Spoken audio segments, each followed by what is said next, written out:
the time we finish passing these bills, the legal architecture of Ghana would have received a significant overhaul. Right, Honorable Speaker, the Attorney General will also introduce several subsidiary legislation. They include the corporate insolvency and restructuring regulations, the Court of Appeal rules, Economic and Organized Crime Office operations regulations, Economic and Organized Crime Office terms and conditions of service regulations, High Court Civil Procedure Amendment rules, interpretation regulations, Judicial Service terms and conditions of service regulations, Legal Aid Commission regulations, Supreme Court rules, and very significantly, removal from office of justices of the Supreme Court rules.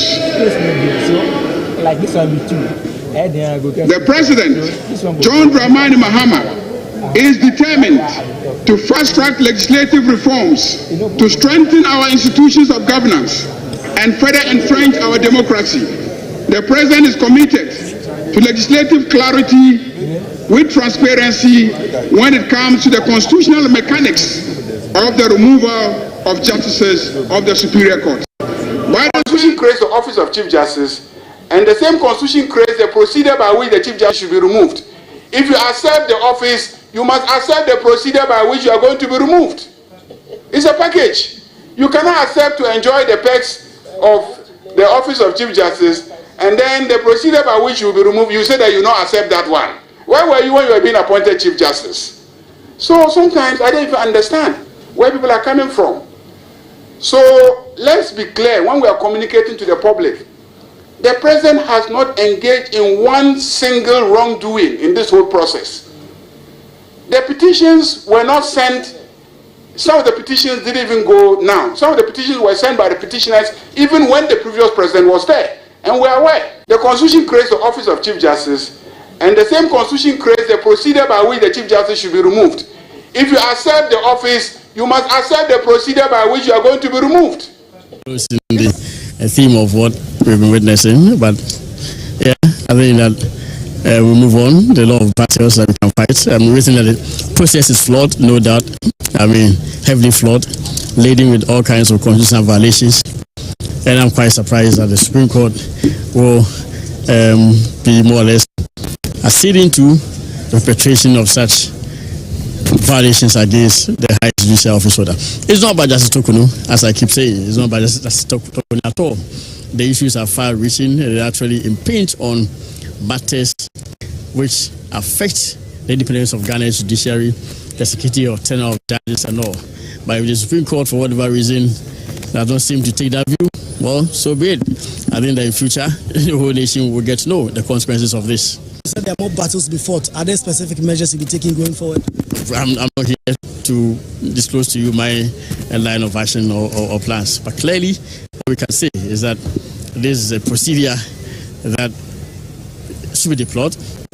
There cannot be a situation where the Chief Justice cannot face an inquiry set up under Article 146 of the Constitution to determine some inquiries against some petitions against her, and she's not had notice in the of the Foreign Affairs Committee, the majority side of the Foreign Affairs Committee.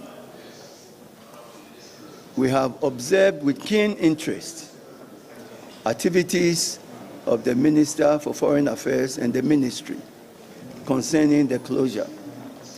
The reasons for which the closure became possible or realistic is known to all of us. The Minister has followed information from the embassy concerning fraudulent activities, corrupt practices, and he made that decision to close the embassy to ensure that we reset activities at the embassy and to open it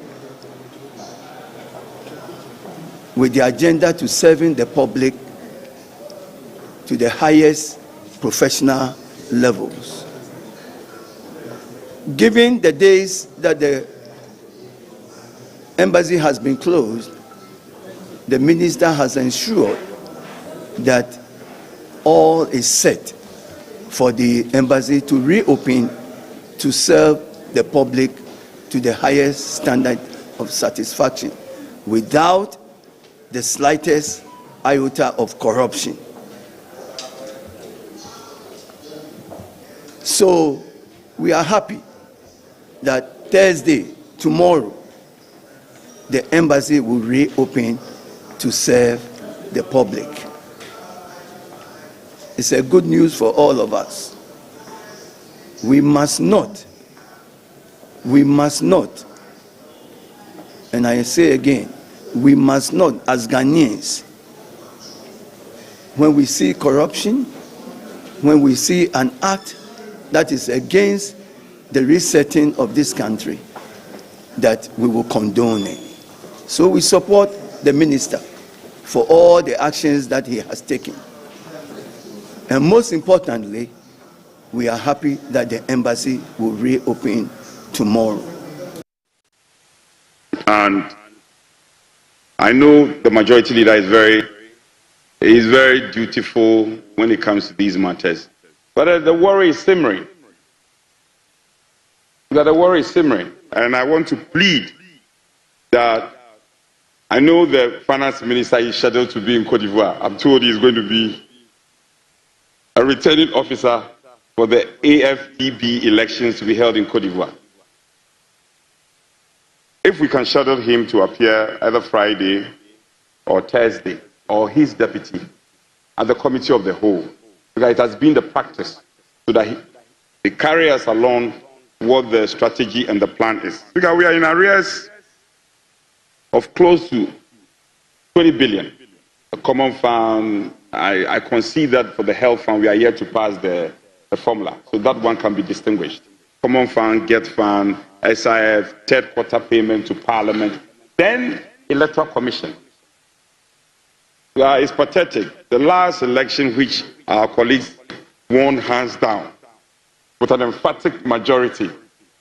Absolute majority. I concede. Very well. No contest. Now, the Ghanaian, the patriotic citizens of this country who worked to ensure that you win are still not being paid. I am told some close to 200 million is outstanding. And those temporary staff who were recruited by the Electoral Commission have not been paid. I plead that something is done about this ASAP. There's a news item on the front page of the Daily Graphic informing Ghanaians that the missing containers have been retrieved. These are the words of Daily Graphic. First of all, the minority vehemently disagreeing with the position that it has been retrieved. Indeed, they were not missing. We are being told that the containers have suddenly been found at the same Tema port, as has been reported by the Daily Graphic. Now, if you recall, we were told that 2,491 containers, uncleared ones. This was an information from ECG to the minister, the new minister. The minister subsequently set up a committee to investigate these uncleared containers. It turned out, according to the committee, that out of the 2,491 containers that were uncleared, close to about 1,134 were missing, and these were the words of the minister. Subsequently, we saw videos of the minister in the company of some national security operatives raiding some companies, and we're told that these were part of the missing containers. Today, we've been told that a total of 2,637, twice the number that were missing, reportedly missing, have suddenly been found at the same temple. This is a very, very strange development, and we are calling on the minister. There is a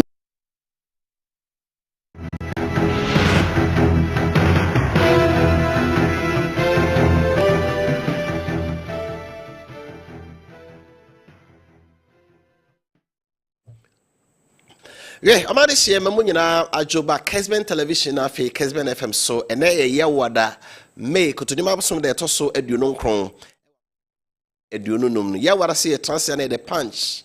You may DNA the brofi sabre copim say a bebo nondu. Misawa ya crado ya on etra. Na Ghana somewhere far or may seek a sem yaman sem sa simu good year. Dread be biano ye did in so a home and como. Many the Kofi Appiah Malamia and I airborne chido free sabre copim nundua. It has been a very hectic and busy week. So you're now what you are. Now what you say imwaye sepa na and semua esi na watch mo no edoso efri edwada no ena sem no shaase na ebobo bat say red carpet no abobo abepim ne fie ene yawo a ochine fie chese ekwawie a enya agrokra efri lanu fiada ena ebeto odwa se chema wontumi national security for akonu fie ya akomo kope no omukuta search warrant omo enhu no mo enya no ema chire otonkra ekoma aposifo so omo he no obeba edwada no enoko aposifo aso ye CID quarters ewo enkran omo ne di nkomo bo no kwadu ya omo ma ne bill na eno mu no free hodom no sempi ena abechiri na otwe mu so na chief justice ono so na asemo no koda supreme court se kwan ye fa so na ya wonu nkunsa no enso ni court enka bi ma no eno so ebaye chema wontumi kriya ne ho nsemo a hyase na no dwara no etu ntwae e de ababepem ne parliament e hye o masetrase na no brada no enura omokwa asetra enenso omokwa asetra we mu nyina mu nsemo ho ye de ni nyina so ebebro na enu achi no owo so kono peni na eni be di dwuman ni abobu nsemo na ehwe omampeni mahama memu so far said de nema esi ekron so no yaje na dwenkyere fa nsemi ho so no ye de nyina so ato etwa na ye 24-hour economy omampeni John Dramani Mahama de atudwa se nyame ado July kuta osabosome no ena omo be pa ehontoma na won hye ne ate trade minister onyamfo Elizabeth Fusu Ejare wa kyerɛkyerɛ ensimu akyerɛ se private sector ankrankre no aba betwe omo abem na 24-hour economy no ye bie economy no mu ama mabunu bebrenya adwuma ye bebo ama Ghana men's kasement to point de ode atudwa. The president knows that as a listening government, the president knows that the private sector is the engine of growth. The private sector holds the spine, the heart, the soul of the economy. So he cannot roll out a 24-hour economy policy without interacting with them. This morning, he has spent good time trying to tell them what he intends doing with the 24-hour economy and also teasing their minds on some of their expectations. It's been good. What we have right now is a draft. The president has made it clear that the 24-hour economy secretariat is a coordinating point. So this is more like multi-sectorial. A lot of ministries and agencies are going to work for the success of the 24-hour economy.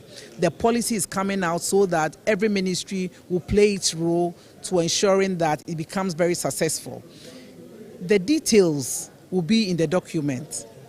The industry players have told us a few things. It's interesting how we have captured almost all the things that they've told us.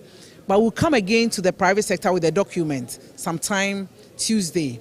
They'll look at the document, critique it, make it a better one before it goes to Parliament. One thing that the president wants to do is to make sure that the 24-hour policy is backed by law, because it's going to come with incentives. The Minister for Finance is working on some incentive package for the 24-hour economy policy. And you know that apart from Parliament, no institution can grant tax exemptions or tax holidays or anything that takes from the government revenue. So the Minister for Finance is also coming up with a document. We are the young for Elizabeth Fusu Ejare, main swap for where Jedi for the Juma Asoye so. Na Enra, His Excellency John Dramani Mahama San Akasa Ede Afa Ghana Mexico City no. You say City no bra na elbro dollar no. As at this morning, na no pay na $1 a 9 cedis 80 pesos. Ne bi no mo kasa hwe ya de ekọ de ebe kakra no ebe $1 to 1 cedi. No man penisi debi. Edi eba sa de a ene omo export de ba kwamano no koto omo. Ebise wo koton ne ma no a dollar na wo je no se saba gales ke se do so. Se wo koton ne bi anya $1,000 a kan na dollar na 15 cedis no. what the bag Ghana $1,000 no, net is a would trembe 150,000 and I say 150 million. Sorry, that's 15,000 Ghana cedis. She say Atiaba say 10 cedis kra. So kona unya $1,000 you say about 10,000 oboka. It is $1 ne ba phone pia. Emwa exporters omo de niema kwamara ne koton to say Bank of Ghana for bi nom say aban ne boapa ene ogya $1 ne gum o say da bi e hye pa omo aye no demand and supply de bia ibu a na ne bo na ba fom ene ye adwuma te Bank of Ghana for hese de $1 ne kono ano edu ba bi o ka say da bi say de ma enkofom bio ni ama na gina sebe ya omo de niema kwamara ne koton exporters no omo so ho nkyerem yeti de mampani ekae. The CD recently has appreciated in value, and it is the result of close coordination between the fiscal and monetary, between the central bank and the Ministry of Finance. And it is based on the forex auction and demand and supply. What happens is the Bank of Ghana does the forex auction, finds out how much CDs in the system that need forex for to pay various bills and others, and those who want the forex bid on the auction, and the bank strikes the average and takes the CDs and makes the dollars available. And so it's not like somebody is deliberately forcing the dollar down. It is the result of the bids that is finding what the true value of the CD is. And I believe that it will arrest where the true value is based on the issues of demand and supply. And so I don't envisage that some people say it will come to one CD, $1. No, that's extreme. We'll virtually collapse our export sector if that happened. But I think that the governor of the bank has an eye on it. And if it goes below a certain floor, I'm sure that the Bank of Ghana will make an intervention to make sure that it remains within a certain band that gives. Right, when is someone Mampani John Dramani Mamba two say dollar no or more na itube bia ye man tin ko form e bebre sa wa he ni wa uti oji say dollar no say na was say stabilize as of 2028 September 2022 September na dollar no 8 cedis the figure net t free call 17 cedis and the society ya ba 8 cedis and the say we kakra copy 15 16 cedis society ba 14 by December 2024 the dollar no we say pa na ejina ebeboa amanfo Ghana fo a ye krane ma beton ene won so de ma kwa amano koton dollar no follow bebre a be ha exporters you go there kwa koton no dollar so bebre a ye koton escape benya ba no eno susu a nti necessary evil e ade no eso ti bebre so a enye fo adwen kire brain 0551599933 0551599933 so na yenko parliament if we ebekọ yoko ene mrashabajafo ko asetena the Bron Kudro no any cooketwa, ye minority MPP Mrashaja force da. Omontra Parliament ho, Penese Canintinia, Nakatwo. NPP among you could dream Tenawa Santamantemo, or Bernard Echubusi, a French amount to me, or co opposite for Soy Juadano, ye nedin como, a bono query, a money bill, you see a dear Chamra, a dear Chosa, Koya, see I the Funvi, Yoko for the cars, a trying car was ya, Yaduano, Chinakusim, the Bradano, my dear chain, Ukuada. Adeche nra si amani bill 50 million Ghana cedis and out to the Tiso.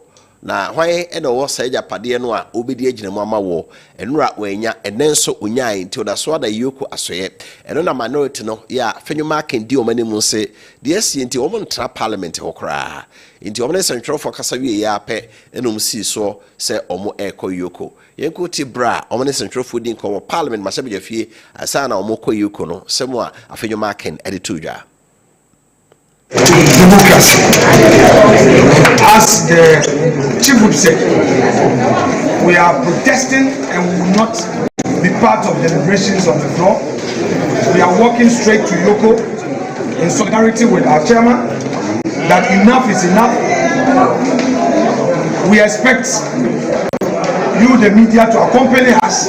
We are not going to sit in our cars. We are walking We want the whole country to know and see and witness the injustice, the excesses in the exercise of discretionary power. They're doing it to the Chief Justice. They are now doing it to me. We don't know who next. So we need to tell the government that it should rather focus on governance and stop this arrest.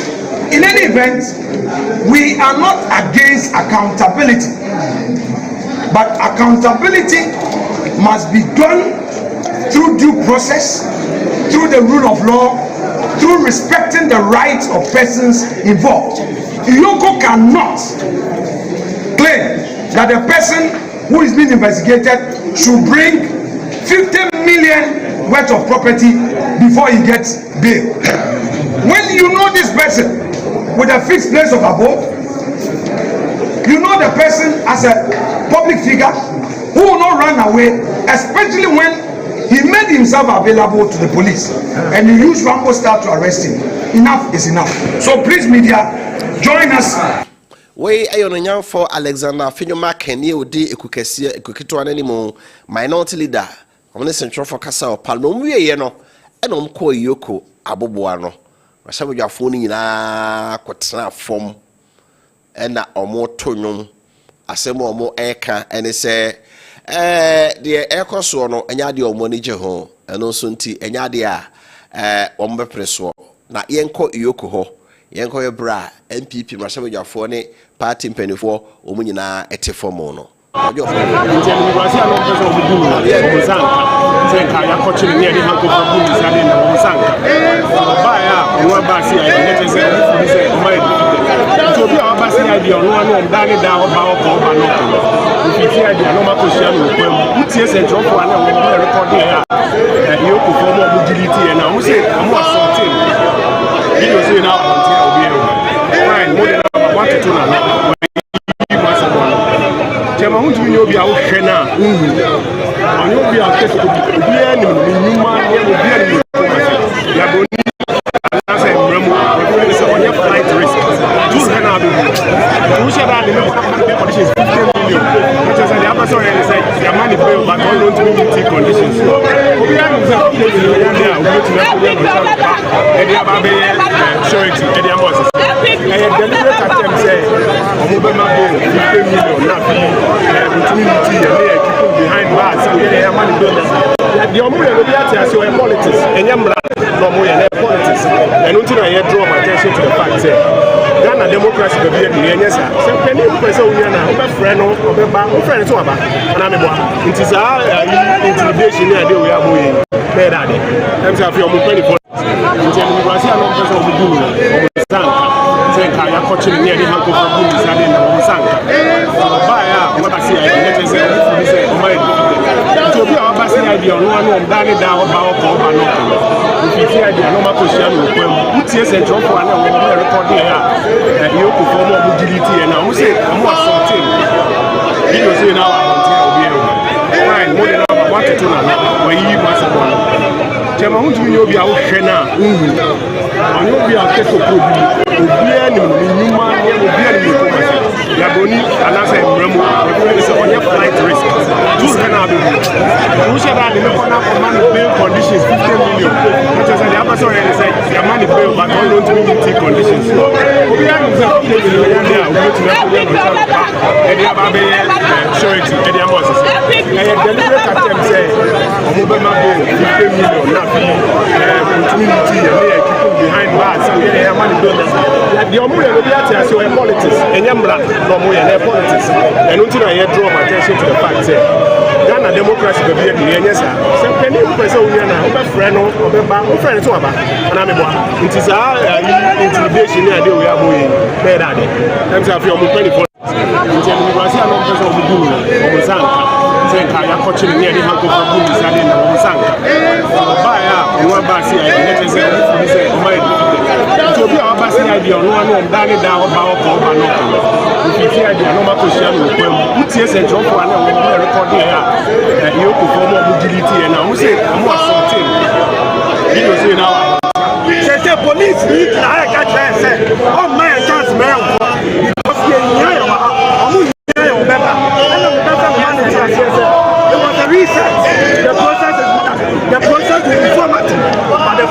process, when we know you, we bring you out of your room for judgment.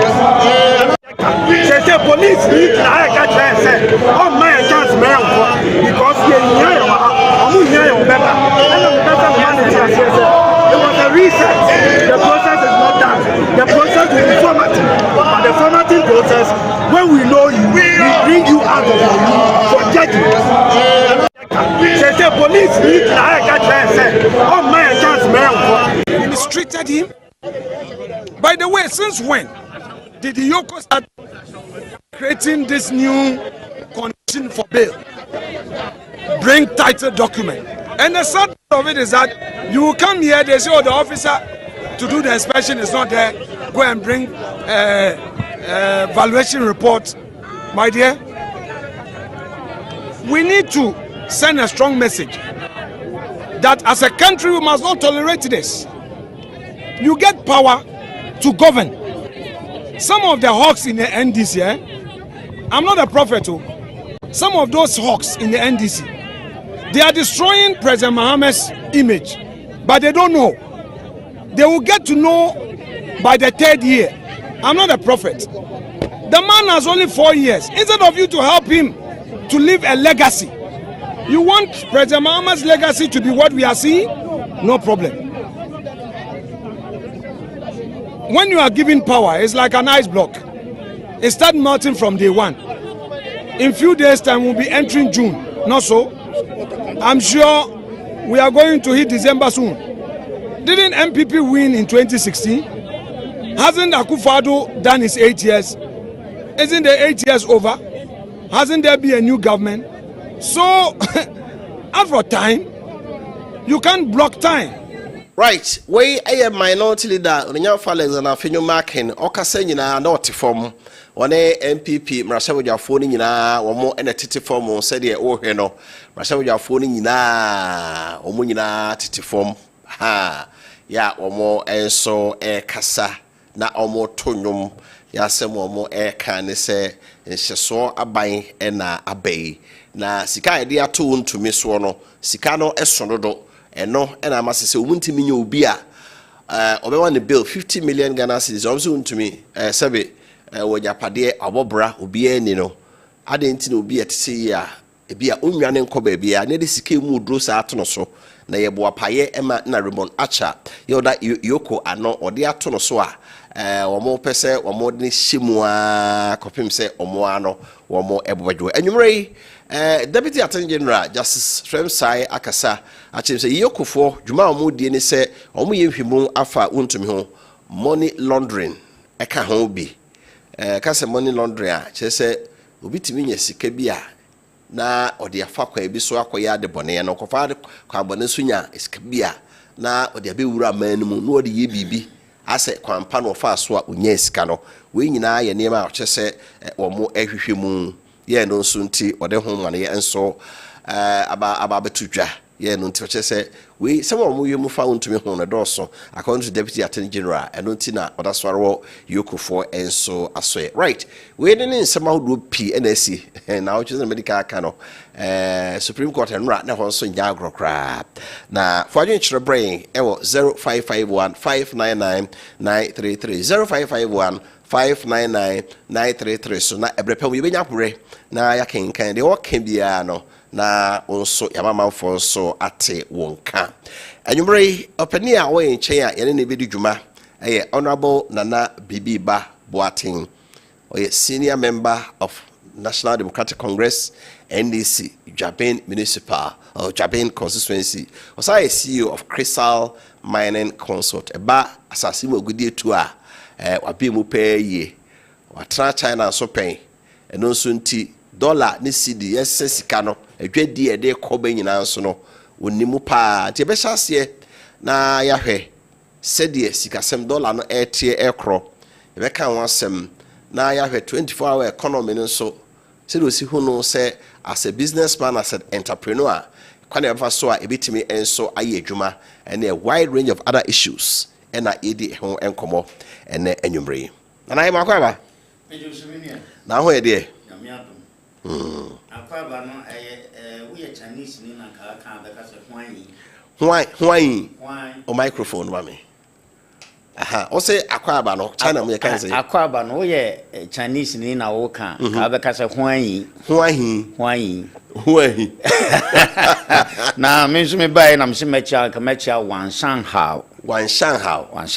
I just say them adwo no. Adwo. I see. Na I Portuguese ni so be ka say Boa noite. Okay. Na there's a night. Spanish so ka say buona noche. Na Italian kan buonasera. Edi wo kan sa na chese wanimu ana wo ko. Enti ma memfa akwanya iso na mema watifo nyina wo mo hwe Kessben TV. Mema wo mu nyina adwo. Ebra beto dwa se na meba ha no se de nkrofo si afrefre me no. Na mintumi mu bodin bia enchia wo bia nipa no doso. Nanso no seven panis wo de agakwa yinya wo kwa. Mantumi anchia wo bia kra nya me sofo. Apostle Barnabas Awiti Ofo. The Blood of Jesus Healing Church. En kan boni din enchia mecha meka se Yesu moja. Na ono nso ajesu se tumi wom. Eno ana bo ye ho ban. Apostle me so mecha no. Yesu moja ne tumi no ana bo ye ho ban. Ti dani have me pharmacy. Na Kofi ye kan CD. Na ho din kosro. Ka me bisa se Russia Ukraine war no ejaya na. Yede mi biso mpeso yima no. So yen central Russia Ukraine war no. Kono de nya mawe. Enyayi nanso efisi eto abawie ye menti central for mo ka ho asem biem. Ya kane na nkade bechi bia wo ka dollar sem a na Russia Ukraine war. Wo ka dollar sem a Russia Ukraine war. Na ye the Russia Ukraine war ya pietri ho apagya dollar ya pagya no. Ama dollar ni kuduru ba bia na fe nipa kra ntimi. Ntina de ya ne se ye to abatia MPP aban. Enti obi a obeka se dollar ne nka ho ntina dollar ne cedi ntokwa ne nti ya na ye to abatia MPP no boa. Eno so ka ho bi. Kontompo ni na braba sem a no mo kan edito cedi iso. Uko biewa ne se Russia amiwa Russia ne Ukraine ya omo kontokwa no kra no. Otwa wo mo economy no eyeten yedien. Nanso ye ne eti Ghana no ye na ehon tansa no abeso ayen. Your economy no is strong. I was shock absorbing. Na ba bia ye atuo ehokra no wo mu sika no sika sem ne ye. Na ye ne a yen yete ye ba bia o. Not knowing say nkrofo na awie sika na kogu wo mu dan mu. Sir. Yes. Na se aye den na Russia Ukraine wa fe kra ne mu ayedini o.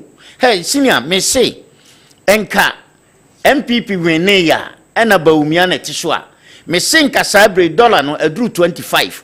Esan say Russia Ukraine war na fe ne mu ayedin de to so biom Donald Trump bayi waye na dwene say sika kra de magana for over $1 million aye age o de ma wose on fama yibiem etinke ye de ko hye no akoka say oh na samu amunim say Donald Trump bayi kra sika e wose o de ma ye on fama yi etinka sabre sidi no ka ba bia adwane akoduru no ka achi na nche nanso ye de nyame asese o man yi obi o wani so ade hunu se President Mahama odi tumi ni san man bi na Kofi President Mahama nyanko obi a nyankopon di nachi na nyankopon so pese Ghana fo ye hunu bibi ena ye yi ni si nchen na me ka se nyame di nachi nyame dia odi nachi nyina ne se wangu emfie nwotwe no ti se de ye Kwame Nkrumah se ne se Kwame Nkrumah ti ase a me sinka ye Ghana fo nto aba mu obia ko si ebeto aba ma Kwame Nkrumah esan se Kwame Nkrumah epenso no otumi ye mfidi nyuma 345 industries ewo Ghana fo se ye nya hwe MPP fo so Kwame Nkrumah nya hwe matime ho fo se Kwame Nkrumah nya hwe watumi asi sabre na ye Ghana fo nkra bibia o ye nkra mo magana ye nkra corn beef ye nkra sichire ye nkra bibia magana eso yeso anya hwe Akufuado ekoka se mutu abamamia meye one district one factory sabre no na ye wo 276 district 75 district. Enti na just enka wo so wo ye kra no a enka wo be ye 275 a enuru kwa me nkroma de no. Wo de na no hunu kan kra Ghana fo se yemu yensama no no ayade. Look at you see.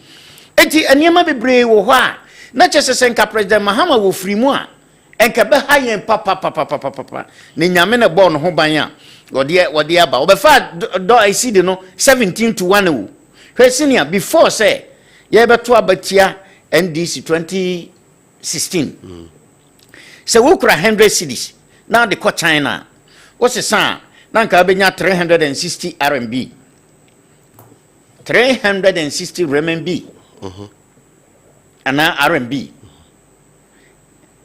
edru say Akufo-Addo be fra ban no sa no be fa no edru say Akufo-Addo e be fra ban mu no na we kura $100 na the call Ghana with the call China we benya just 45 RMB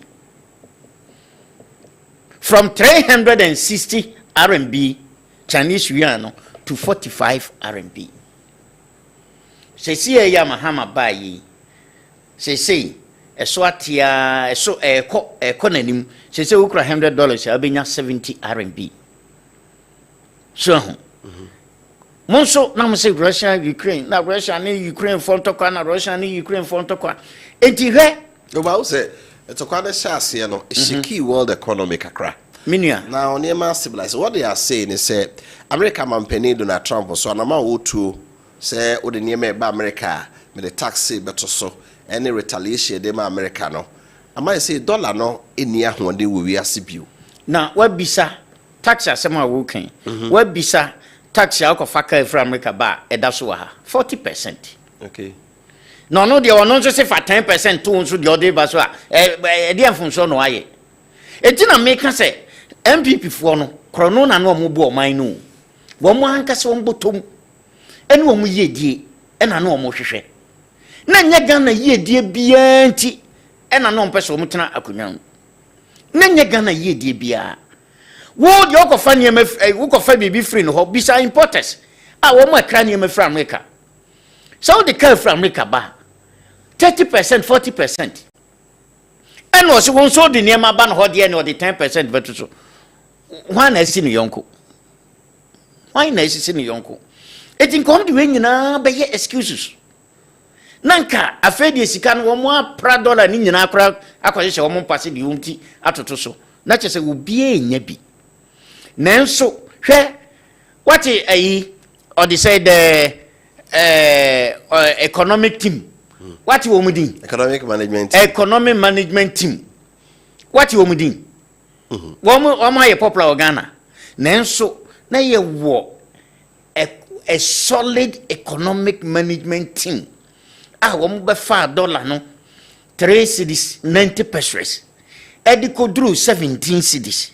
The solid economic management team. Ato first what is wakasa? What is what Bible boy economic management team be edin ewa ha? Nanso wo hu adwuma wo ye. Everything aye prudent measures a wo mu de egu na kwam. Na make fawe so asre Ghana fo nyina se ye ma President Mahama akwanya biu. Ye ma na kwanya biu. President Mahama toaso. Ye ma President Mahama kwanya biu. Ye ma na kwanya we say. Na onsan yensan to abama ne biu. Say hey, Kofi, senior. Ye pedo be ya de ni yo. Enye de obetwa emfie na. Jao. O me amemra constitution ne kire se.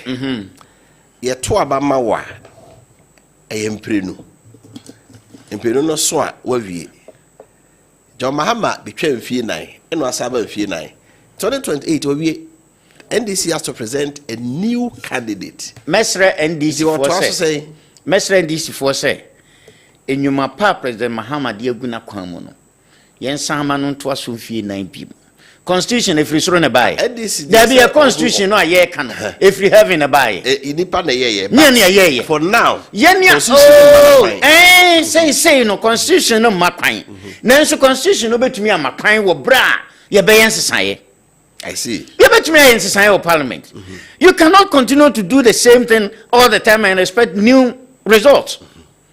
Dia ye no se no ye be ne da bia dia ene de ebenya na ebenya what you say na sabio pani of a disciple ono kama mti sabo oti wrem eno sebe na dwene ntumi nsesa na wo ye nipa de a na wo yade na osusu se de wo ye na emwa wo a esese wo sesa wadwene me na na kwakupin san ka kire me se ade a waye ni mfiedu na wunya de wo pe no jai na ye bibi foforo what you say enti ade na si ho kwan se parliament betumi asan atena se me amebo modin ase me hu lawyer Martin Pebu na woman ade apushi sa agenda we say ye de be call parliament na parliament for by system say constitution woman ye constitutional review ena enye nipa ba ko na beka say Ghana fo nyina gitum say ye pese Mahama tena so a constitution na ye dey bi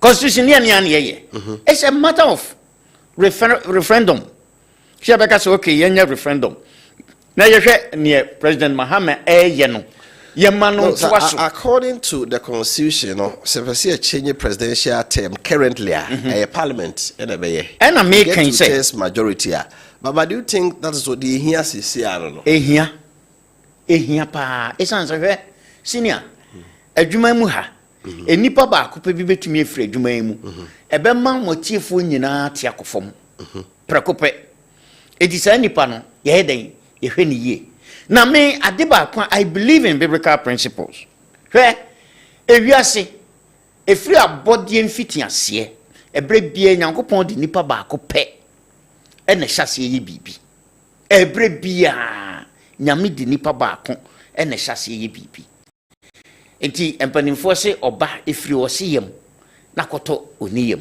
so enti no se enipa ba ko no nyame beyi no se wumpo na se ono na nyame pese wo fa no so ye bibi ede dane o man no a etwa se etumi eba musa na ye hunu se ye pensu de ye yameto Kwame Nkrumah nanso ye tie Kwame Nkrumah ba kosemo a nanka Kwame Nkrumah ne obi a enkesese odi o man yi so ena abonsamfo ne abayifo a wo mo mpe o man ni ye wo mo a epe o mo nko abotom no a wo mo nya na wo mo mpo man ni ye no wo mo ye ya ma yitu Kwame Nkrumah aban guye se Kwame Nkrumah ban ni tena ho anka sabri nya ni se yesese sika e de ko China koto toothpick e de ba no de edua di yi asimumpo ye kra fra buchere ne de aba ye koto horo sapo e free China ne de aba matches ye kra free China ne de aba minia toothpaste ne ho ahwa anim nyina ye kra free China ne de aba semna edidware ye kra free China ne de aba na Kwame Nkrumah penso osi Liver Brothers osi ayi matches factory enka sabre matches factory etan se matches factory wa anti enka ye develop no ama say ye knock ayi kra kosro rocket e de ko wiem kan krofo ko mu nke be ko bi eti dia President Mahama ahyase say yanhwe na mukofa constitution sem ekobubo ta ekotenetena wo kwa brofo emfa so bia ma se de wuntumi kan se wo no won kan brofo emfa sika mre no brofo adi sika ba no kan so na yakotena wo ye na brofo sem na constitution say article 66 no ye ka ho asem no or say president eye 2 terms ye ntumi nto no so ababiem na ho na twereye nye ne na twereye na ye ne ayese abesesa no a nyankopon betumi asie kwan so me nsesa no twa bosome nsia kra ti edwa beba efiti anopa eniema wode agu na kwan mu eni se de ekro no menua se Ghana fo betie na se yebeboa no a se ono de ye ono nko a o eni odi animu wa ye te se Moses anyame ayi na mayen se o mefa ye mfiri nkwaso mu ena se wa beyi mfiri nkwaso mu na Moses wode o mo kono kra no oduru kwan ba bia ne yesan apene kra abro no esan se enkrofo bi susu se ba bia Moses di o mo kono enye nanso o mo anya abotre no Bible se o mo anya abotre no nyankopon de o mkuduru asase no so wo mo anya Moses ho abotre no nyame pia wo nyina agui ebinum wuwu wo kwan so wo enti wo a wo susu se de President Mahama ye enye enti esese ye pam no mfie nan e ma no kono nyankopon mountain na hokora na wo mfie nan na to yes, that is what I believe. esan say yan hwe minua 24-hour economy asase no oni policy na mebisa se policy no eya haban bia yete no wurem ena president Mahama ne NDC fo anhunu ankote no say ena sabra ni yenka o main campaign slogan no tina man for hesenka budget ni di kan bae no ebi hunu hye afi na ban se July ebeba iti what China paying what to quite paying how does it work say ebi be kwa adwuma no pa be kwa wie kwa anwumre emprensa no wo hwe Ghana yesise ye de adwuma wa ha ye security energy sector who say 24-hour economy no utie minister or say the private sector ebebem utu abayfo a uji say kwame na fa so ebe ne be menua me call China foforo no me sora homa na mi gina window mu na hu say enkrofo na mwa ade na mbisa mze na de enkrofo mu na question back on mbisa na me san so ka say ade na abodamfo wo China see enema mi nu me hu na so me abodamfo na me susu say o me abodamfo because bola de no si ho no at any point in time obeko no bi gina ho a wo yi bola di na madwene am say sabi ekrom de say abodamfo ne tena bola so nti wo mu ya ayarefo de to so biom na wo mu na no na eye adwuma bus ye adwuma 24/7 wonim say China say auto taxi a ye num ni jawo taxi from the one no abeto no taxi no num ni ja this asay na engine yes. Run say 24/7 enti taxi so ye mia na mato ame ne me yire na e ka taxi no ada say metwi na nadro amoba na betwi ni daytime say ye company so a taxi ba ku bia no driver for me no wo mo no wo me adwuma 12 hours so say taxi na ye company driver for ne mienu bus ye company driver for ye mienu what you say enwuma enti say Chinese for so mo ye project a na say utu kwan free okudi na wotwe oba bi na ba wan hwe ya beka so ayira anadwo anopa awia ya so nkane an mo ye adwuma ye de ye be ye first phase ye be ko second phase akọ the last phase kura no na di 10 years Mason ni ko gina dan ho a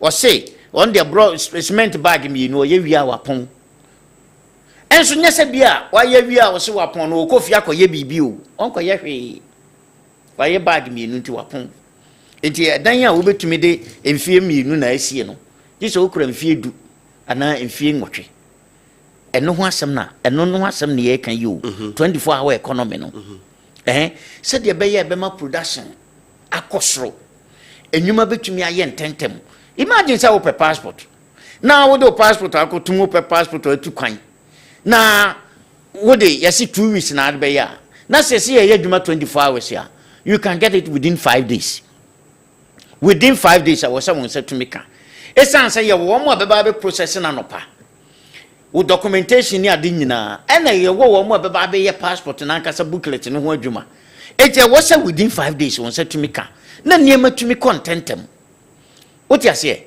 na oba ye e wo say ye de niema toto na kwan mu say policy ya wo kan e wo say ye bibi e betumi abaye mra na atai sa policy no e hyehyeye no e hyehyeye a wo mo ya fa 24 hours no ho no e wo say e ko parliament na ye de emra e hyekyire say de be ya abafoforo bi ba ontumi nka say wo tu agu na wonim asamo me pesa me country president Mahama ne say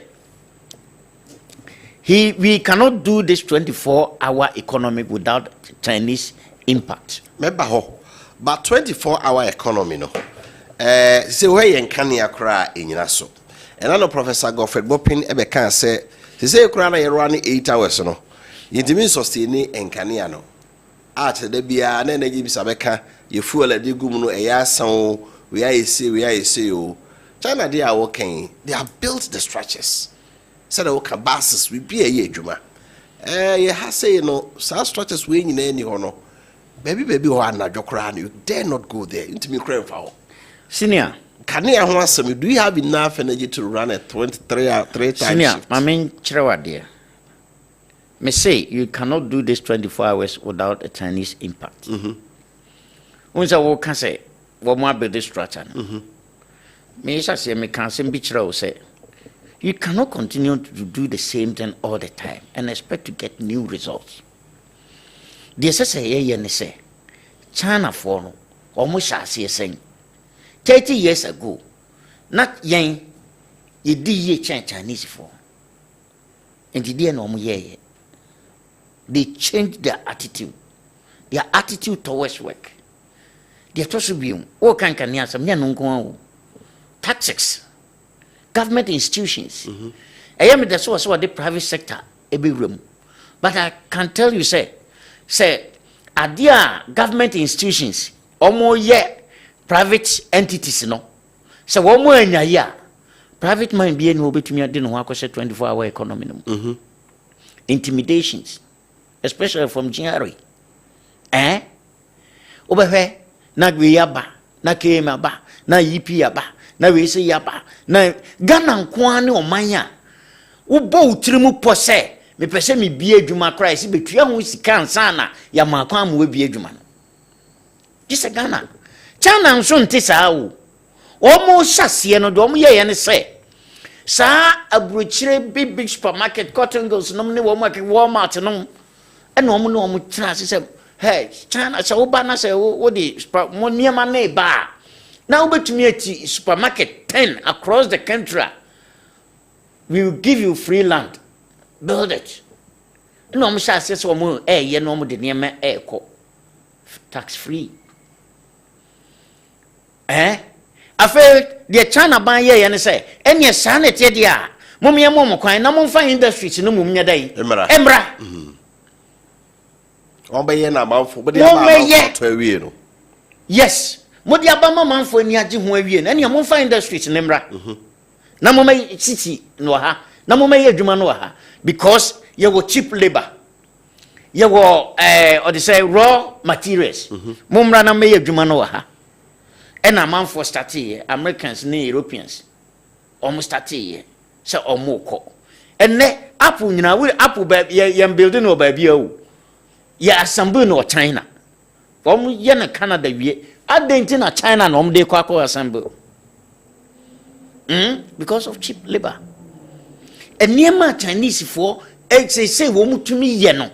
And no nama womu who I eti sebi penny cheap labor. Maybe you hear other factors of production. You labor. Yeah, other factors of production.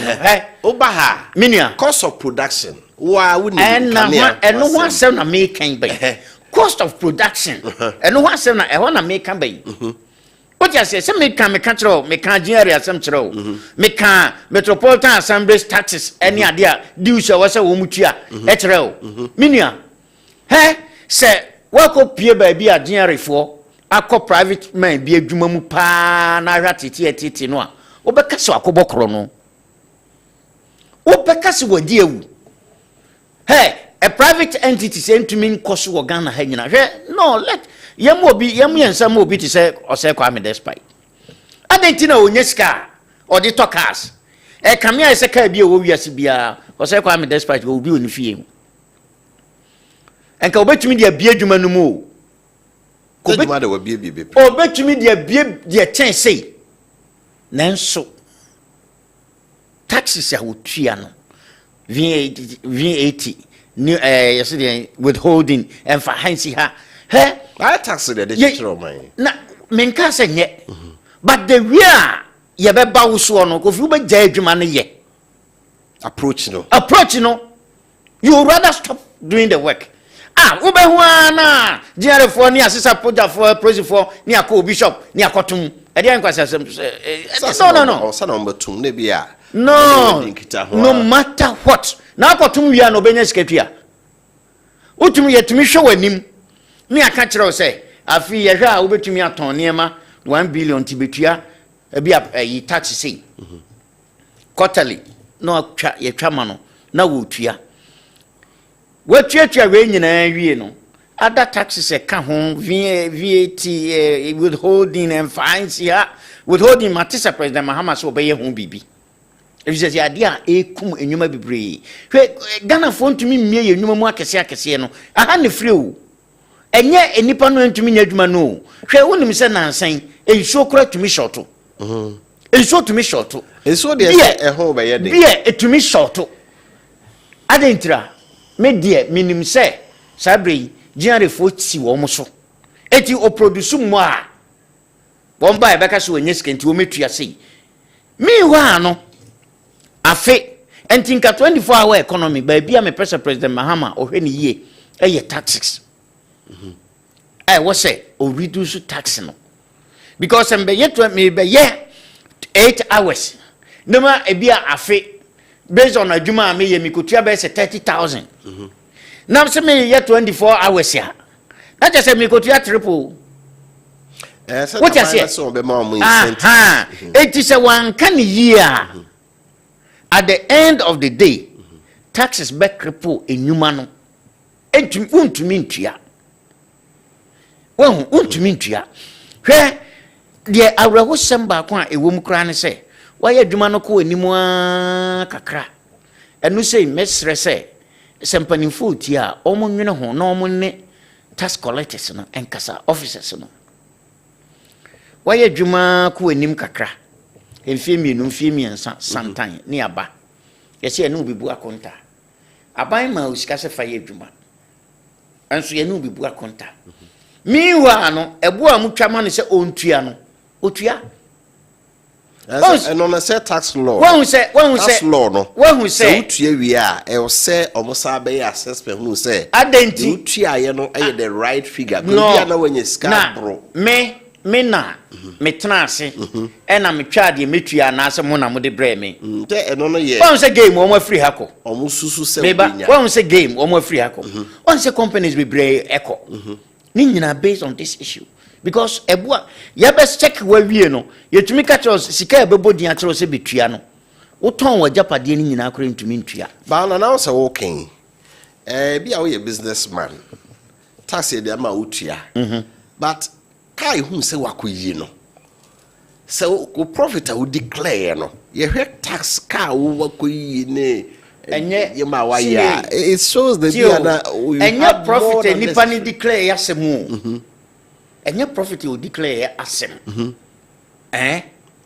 anyanyam bia wo na amani ska so mfanya dwuma no da bi set tax de mfa no say okwa China de aban ne adwumayefo no bu akonta pepepepepe wama ska se fa ye dwuma no ebi kura no 0.5% so ska no ho good ebi a 1% but on pese obeye ska ne basa ne nti bibia obeye bia no I was say utre eye ho akonta Ghana ade ba ko a ekum adwumayefo ne adwumayurafo ye bookkeeping what you say bookkeeping and answer record keeping ade a ekum adwumayurafo bebre na eho no so na tax officers ne ba omunim se ho na ye wo weak point no eti wakoto TV abebo ho wakoto TV abebo ho ben fie mienu ni receipt kura no wo de ode ato enti omo buy no so mo be hu se TV no bo ho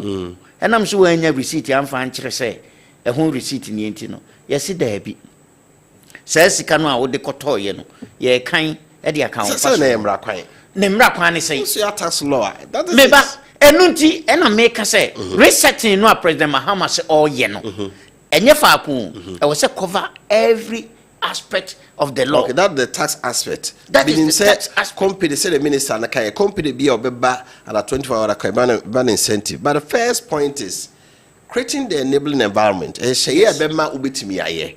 One, uhia power, uhia capital. And some ready market for product be a we akoton. Also okay passport today. Se Ghana for here passport be bria. O run 24-hour economy a omre. But ebia what be adwuma. Ade na wo ye no. Uni marketer o run in 3 times. Na saying it is cement ho ayedin. E ma minister ka tell say omo increase omo output. Because amanfo ye dey eto. Iti adwuma no say wo ye na samanfo better. Obi nkyere wo say run shifts. Good.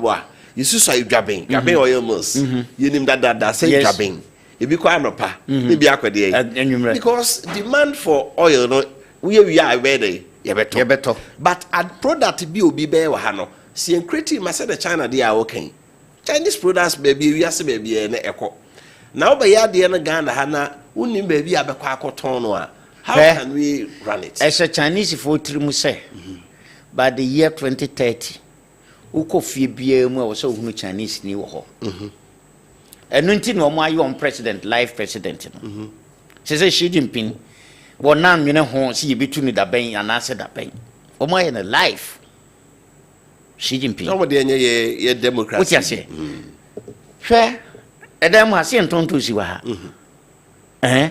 opa akofa tomatoes bi gu asisi aso obo ho daro so tonto so na hwe se obi meto a ade no wonye wonso se me ya menye obi ma no meto abutre ne yenye wo yenye ni abutre a yebetumi de atwen what you say because Cote d'Ivoire fo hunu se ye ntosi bebre wo Ghana na so mu hia tomatoes a definitely they will come so mu se abro ne edua ma na bro so a na so mu nso hia bro a they will definitely come for it ade ne yenye as you be a trim say market ni ho hwe ma min kire wade ma hwe bibia free Chinese for okoso o mokoto dra won ko fa fish nko hye ade na no yen yakoni ekoto dra yitumi this fish ehye ade dawana no na ade ato nsuo num utumi kura agya hokoda anajo ahomache wo beba na se wahu se ade na twe kofo mu a na chese wabobi Chinese for nya ni saa wo mu no fish na aduane no amo aye ntse gari no odi nsuo guso a no amo nkakra bi no de ahye ayi drana no no ato nsuo num acha within 30 some few seconds na dissolve no wayi no asan de atum obaye ni saa be 30 minutes no ogina ho o ka chense o move nko ba bia obeka se da bi ba ye ne ekoye ne saa ne yanchi bia ye beka se ho bi ni ho enti o ko ba bi foforo o betwa nsuo no ho nyina ahia wunya bi ba de oye ne se ade no a ekoto nsuo no mu a e dissolve no e spread e ko nsuo no emo ane te ne pampan a o mu beba ba bi ade no wo no ba bi a woto we no eto ndawa no to no emo ane beba ho enti after some time ba ku bia obetu bia obechi abo ani bi yen saabutre no ne yenya yini saabutre no enu nti ehri kosi akakra ni ehri akosi akakra ni ehri akosi akakra ni ehri akosi akakra obeti wani no atwa kro ho nyina ahia wo ye adwuma nyina bi no nya 45 years wo ba kokraba no nya 50 years wo ba kokraba but sa wo hyase na o mu ani ko ho na to bo asesen kakra wo ba ya menua se de tie bia no ebi kura no a na wo no a wo hyase na oni hobium na wabusuafo wo yere no ma anaso wabusuafo e na ebedi ho mfaso but se wa hyase a e na wo ya adwene se ejesi a Crystal Palace Gardens ya makusesi dwabin it is not all that well but men ka se no ntino min ko bubu na yen ko bubu dan no anase yen tutum kura na yenyai obi beba na ho nyina afu adan ye so mo agyan e ko bi sa se nipa no e wo se obo modin so obo maintain okay said ye be ya let us look at the power situation me kai se dum so yi hyase na ye se akoso modam e na awie so kai ya o mampani kufo penso se sa so fu nyina ko hoko bompa ye sei akoso modam etumi ye ma no buso e ma ye bie kura ma no ko fa nipa nyina mo mampani kura etumi ko gina wo se mo anto aba ma minti e na dam no kura ye bie e no kura mia na mpe no ma ba ebesra mo na fedie nti na power no entumi san nyina so menua se ye betumi asesa ya adwene a e betumi aye niema mna yeye se nye akoso modam no na awe biem meboa because as I say akoso modam se de nsusu toi akoso modam yente safedi aso ate abafo mu na de na power na ntumi nyina so yentumi tutu ye niema yeye kanea no senka eyade a akoso modam ni tumi maintain ni yeye There will be a friend dredging. Me cry me kai when was the last time yes I dredging. A cleaning so yin yane humani efia kukum minim time ye bi. Yet we maintain ya deni ye. Well, and no one sem na ye make no. Ye hrukosia, ni hrukosia. Etubo se tem bia na abrabono emu ye den mai. Enti Minister of Energy wabase se a o mampani John Dramani Mahama de ni re ahyiumu.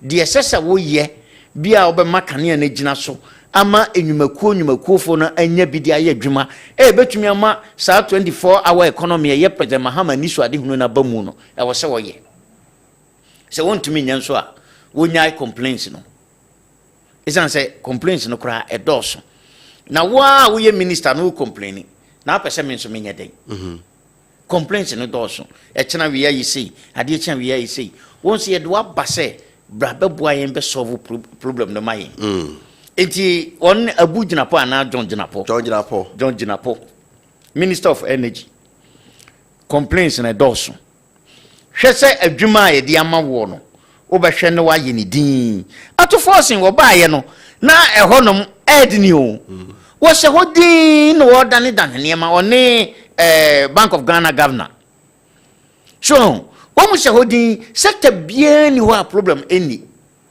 but ECG problem ko ade tem bia ye beti ani free minister ho krono akoso wo ho emfa hansi ha sika ye hwegu eniema bebre chena ye besesa meter wi ade chena di meter wi ba ni nyina wo mo hwe se ye betuatua sa niema ni nyina no because eno so ka ho bi na adreni ECG entumi mo mu nya sika kra mo ho bra senior what you say okay. My friend, my Bible says for the punch, you may now hear Kessben television and I feel Kessben FM so many a multi TV decoder so your DSTV channel 364, Gold TV channel 121, Facebook Live, Kessben FM, Kessben TV, and you're about that BB back what they didn't come. My message kakra. You ever the fight against Galamsey, they are buying a kind of position or buy who say I feel gold border, I buy the ABC abane chese gold board no eye adwuma pa gold ayetimi akoton dollars ye generate within this short period of time no e can ho be na stability a ye hu ina so ye hunu we fi phobia oboase tutuka was the way NDC are treating Chema to me is very bad. They should put it in mind that no condition is permanent. It will one day turn to them. Okay, right. Teacher Eric aka Ubie Hinska so atreso Chief Justice, relax and put a stop to the court issue because whatever you do, they've decided to remove you. Okay, we're not talking about that tonight. Good evening, if we are joking with NDC, one day they will say Akosovo Dam is missing. My name is Mohammed from Boko. Good evening. I'm a Timudek in Nabuaje listening to you live from Asante Achimedium. But I want to ask if Ibrahim Mahama was arrested when he issued fake checks to some banks in the country. If I want to know if Chief Imam Gamanche Tugbe Afede, are they all in the country? Mr. President, if you don't have one district 140, how can you do 24-hour economy? Stop the unnecessary slogans. Okay, please, boss, we the newly recruited teachers in Ashanti have denied posting. Bro. I'm Sita Modest from Brekum, Golden City. But Mama is doing his best to help this nation. If MPP like, they shouldn't go to parliament or they should go for naked demonstrations. Still, Ghana will move forward. Hello, good evening. I am watching you live from Senegal, Casamance, Elikin. My name is John Ato Asan. Chairman, to me, that's not about the law, or it's not above the law that you want to write. The law is the law. If you don't play with it, it's very well. It will deal with you very well. So whether he likes it or not, the law will take its course. And what goes around comes around. And also, Chief Justice has already gone. Okay. I am Enin Ajimai Kofi from Esuinu. The NDC should get all these unfolding video in their shelves. Come 2024, sale will be meted out to them. Want to me, it's not about the law. Invite him and deal with him according to the law. While this ramble style, you are making it seems it's political persecution instead of prosecution. Good say I'm listening to you from Kukum. You are doing a fantastic job. Please, though it's not part of your topic for discussion, but please let us make concern about the fate of the newly recruited teachers. Okay. Kojo Buedi from Kumau Bodmase, Chief Justice, you can do everything to defend yourself. Still, you will not come back.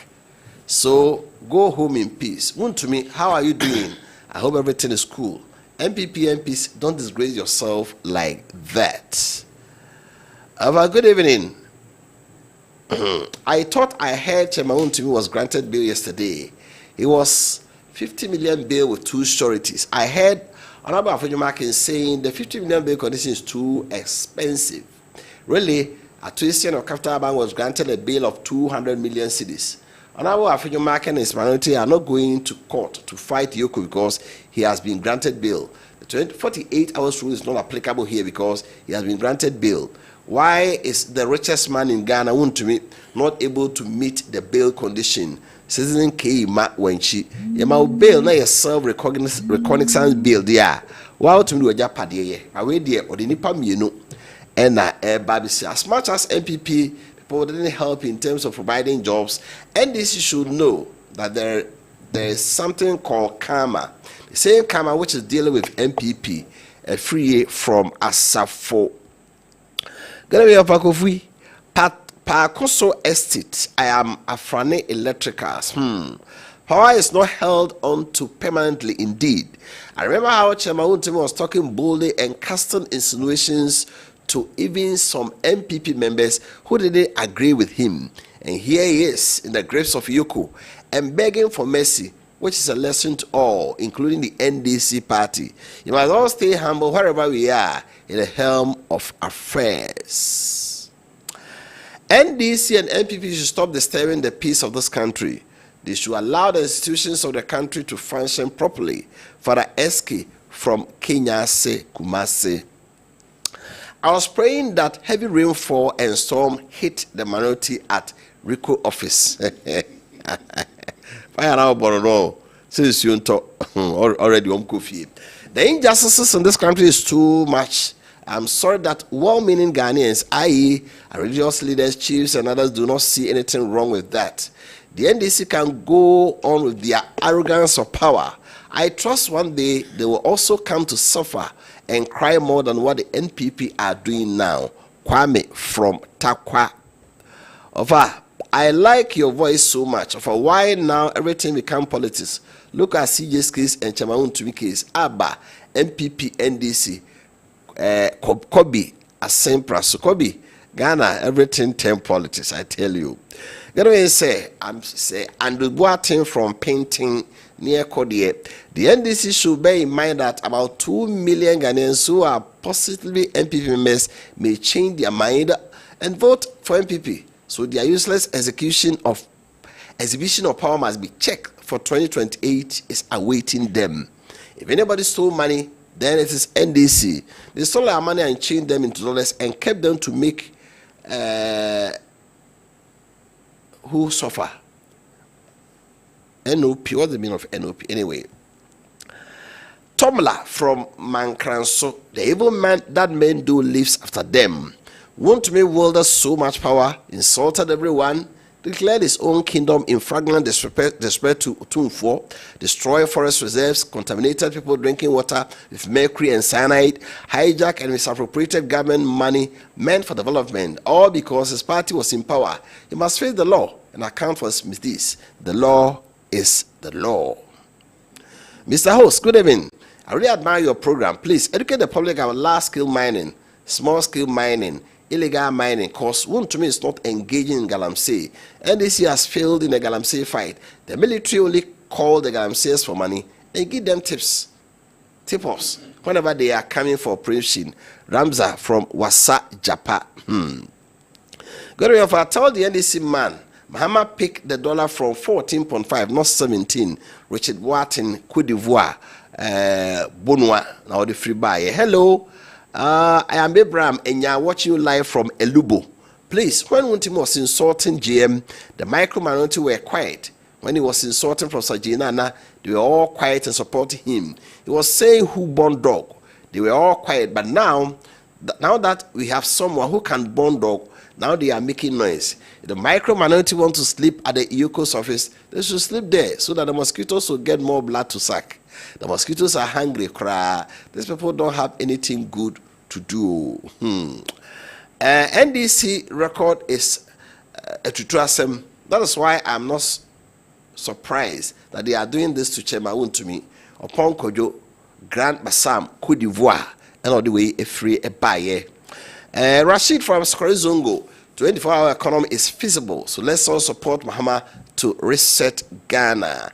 Indeed, no condition is permanent. Yesterday, these guys in the NPP never allowed people to cough. Today, they want to gain public sympathy. The reset agenda by President Mahama's administration has started, and all the dirty hands must be washed.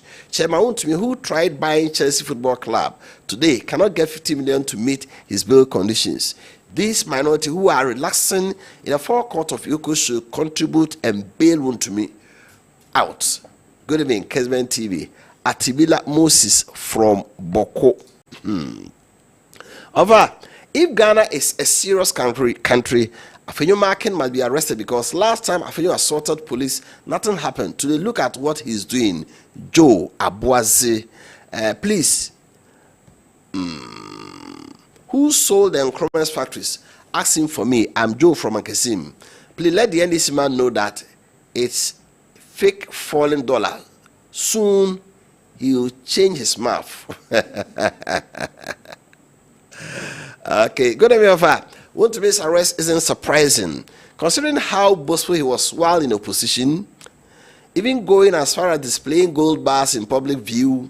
While I'm not pleased that he's currently being held in NIB custody, I would like to use this moment to advise all politicians. Adukwat from Techimai. Good evening, Wofa. Wontumi has landed himself in trouble. Not government is persuading him. He never thought that power would change. He was speaking as if NPP was the only political party in Ghana. How could he describe the vice president at Beifo on national television? Nano Eneika Amano. I am Jemai from Apatrapa. Mr. Host, please tell the man at the studio to be mindful that Joseph Stalin, who founded the Soviet Union by killing about 20 million people, died and left all his riches behind. These two shall pass. I am Nana Jack from Bekwai. Okay, if I'm too much angry to listen to the man at your studio this evening, I'm going to say every Faduku. We are in a doom so at our place now, and don't know the lies will come back for me to continue to listen to you. Please, good evening. This man is new in Jerusalem. At the man at the studio that has he ever heard doom so before? We are all in Ghana. Let's wait to see in this 4 years. Good evening, Mr. Host. Military will take over soon because of NDC agenda. Alex Osu from Cote d'Ivoire. Military take over the MP. Good evening, I'm asking from Sevi Asaf Wofa. I want to ask the man who is sitting in your studio one question. Well, Mahama, you don't have any your boyfriend is so true. Why? Is it die out, Mahama? Because I can't read that portion very well. Master Planner Junior Kintampo. This NDC communicator still has the guts to talk about 24-hour economy. But you have asked my question for me. What is the state of our energy sector? How can this flashlight be used for 24-hour economy? They should stop insulting our intelligence. Okay?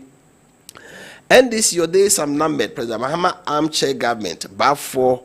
Anyway, and so a buyer. Good evening, Wofa. I don't know whether the man has an idea that the NDC party has planned for President Mahama to serve 8 years. Please remind me that President Mahama is entitled to only 1 term. Even if the party intends to amend the constitution, it should have not revealed such plan to the public. Ghanaians are watching closely. Thank you. Adukwat from Techimai. Good evening, Wofa. The NDC man in your studio is not serious. If the NDC want, they should change the constitution. But if MV comes, they will also change the constitution. Please let the NDC man in your studio know that it's not only Ghana that the dollar is depreciating, but almost all the African countries. Please, educate him on that. Say Ike inside a table. Good evening, Ofa. I'm Chairman Nuyama from Cape Coast. Please, with all humility, the man is not educating the listeners, but rather talking like a campaign manager. How can you say we should give Mama extra 4 years when you have not seen effectively what he is doing? Barowski from Asisriwa MPP Media Patriot. What President Mahama and Yoko and NDC is doing to Jamaun to me is totally abuse of power. They called this exercise resetting Ghana, but when power shifts, MPP will format Ghana. Okay. Of this NDC man thought Ghanaians have shallow mind. No, we are thinkable people. Never talk about Mahama continuity in this country. Please, what the NDC man is saying, if he is getting free money from NDC to chop, the rest of Ghanaians are suffering. Thus, autocratic Mahama can't lead us again. Never and ever again. Please, good evening. Of our President Mahama, unyai di oye no na ohwema asumdwe emra boko. Okay. Yours Sinchi, thank you. TK baby and of a good evening, please. I'm disappointed with you for your moderation tonight. You were there when NDC rep quoted dollar rate let for MPP at 17. Meanwhile, your producers are there to assist you with accurate figures. In 6 January 2025, rate dollar was 14.743. If I tell him to retract those quoted figures, you should not be disappointed in me. If you say, more politicians, no, your tatisa, mode ye juma. So TMPPT NDC, say, oku $2 no amani opponenta, offer the actual rate I want market no. But no bar, no aku to interbank rate. That is what you people do. Inti what challenge you on pay NDC MPP almost you sanity. Say dollar na ye ka say a year 10 something 9 point something no. Because black market are different. You know power or back can the interbank rate no. Well position and or can abide there no quote. That's what you people do. So please don't be disappointed. Not it's not that I don't know, but that's what you do. Mo you so figure no there ebeboamo. So say Ghana can ye ka obi be quote in percentages. Obi be quote nominal figures. Already or can be born of course no. No can. That's how you do your campaign. Anyway, good enough for the end this man in your studio is on serious being. How can you ask Ghanaian to give President Mahama a third term for his abysmal performance in just 5 months' office? Nanaba inside Asokore. Please, we went to. Oh, okay. Gonna say, MPP, you people are weak, Papa. Today is good, but tomorrow is bad. I wish I'm part of you guys. No matter how the MPP do themselves, whether they sit on road, sleep on road, or do whatever they want, but they should have it in mind that the law is the law. And also back to their regime, they should also know better that opportunity given to a lizard to move around does not mean it should climb trees, and no one is above the law. And the law must do equal justice for all, whether you are a grassroots, top root, or whatever. This one is coming from Simon. Says he's watching from Offense. So I'm here to message Pena Fiemra. I really love the vibe of the guests. I want to be a student. My name is Samuel Kwata. Please tell your guests I really want to be his student. So, on to school. John Mensah organized MPP Cote d'Ivoire branch. I want to me Rambo Star arrest and a military deployment. Okay. Sentence no one throw anyway. If I'm asking what happened to Afinu Markin when he assaulted a police officer, I think the case is still under investigation. Of our NDC should be very careful in this country. Lena from Sunyai. Okay. If I inform the NDC that a political appointment is not a permanent position from Condes Beidu as Sehi Asafo, Western North Regional, the free back. The punch and Augusto is Abraham now Crown about Pound Sima Edunusia 26 minutes after 9 on the punch on Kessben television and then on Kessben FM. The fight against Galamsey, Nana, Abain 2 minutes society. No, I'm for Galamsey, no, about the boss say, you know, Untimini and Huejuma, a Kosopa, Unse. You, Medase, fight against Galamsey. The babies are Galamsey no cry anything. senior medasi fight against galamsey. Yabeka say galamsey no kra no any day. Kane no na isika woko na gugu fomu. Ye nananom no mo prepra abontin so to ane gugu ho. Na abrofo ne bae no mo ka kire nananom gather and sell no ane bedane ye nananom mo ahunu kan mo rofa so ne koye galamsey. Word na kasa gather and sell. Ena ye dia be ne galamsey. Na galamsey ya ye kan. Unim say kane no na we ye Ghana ni na kura gold anasika kokko kura no yitumi chew. Uni ho kwan. Sabre na abrofo no nko a ena na ebituko. Na afia pem ahankura do siamiensam ena Kwame Nkrumah aban na daroma oye bibia na yefre no PMMC. Na emfie mienu pepepe ena omo ye mra foforo ena omo besisa edin ye Ghana Diamond Marketing Board 1965. Na ebre kwa no ano ena omo be ye no corporation Ghana Diamond Marketing Corporation, that was 1972. Na je say ebre bia no gold ho nsem ni sika gudie no tuo na sem no na ensesaye ba na dwadie ene ne ntotoye enyina mu. Enti PNDC beka PNDC law 219, that was 1989. Ena womo nso etnase ena omo ye enhyehyeye PNDC law 51454. Ye say ye be sign the edin no PMMC no ane wo ho dada no be sign the ababim. Enti ababi sase wo mo adwuma kra na eni sei no mo adwuma ne say agudie bia ye betu no man mu no no behwe ayensisie ekwan be fa so a ye beton amabrofo no ene de kekeka ho je say bibia adwuma bia wa agudie ho de na ewo say wo mo na eye sabe ye kan nyina na wo man Ghana ni a untumi mfa sikakoko ni bi enkura enkyere na emua na ekoba se ene yenye bibia ye frɛ no mineral commission.